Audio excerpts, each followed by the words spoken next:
चला मी आता बनवत आहे बटाट्याची भाजी एकदम सिंपलमध्ये। लहान मुलाला खूपच आवडतं। तर कसं बनवायचं ते मी एकदा तुम्हाला सांगून देते। तर तेल छानपैकी गरम झालेलं आहे, त्यात जिरं आणि मोहरी टाकून घेऊया आपण। तडतडायला पाहिजे ते। तर लगेच कांदा घालून घ्यायचा त्यामध्ये।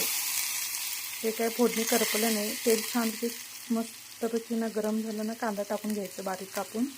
कांदा छानपैकी ना लालसर होईपर्यंत भाजून घ्यायचं। त्यात आपण लाईटली आता लाल तिखट आणि मीठ एवढंच घालून घ्यायचं। एकदम चिमूटभर आपलं तिखट आवडीनुसार, हे कोल्हापूरचं तिखट आहे। छानपैकी हे भाजून घ्यायचं सगळं मसाला। कोल्हापूरच्या ह्याला तरंग छान येतं, तेलकटपणा। आता बटाटा टाकून घेऊया आपण। मस्तपैकी असं भाजून घ्यायचं आणि 5 मिनिटं वाफेवर ठेवायचं। तर झाकण ठेवून 5 मिनिटं भाजी शिजून घ्यायचं। वर थोडंसं पाणी घालून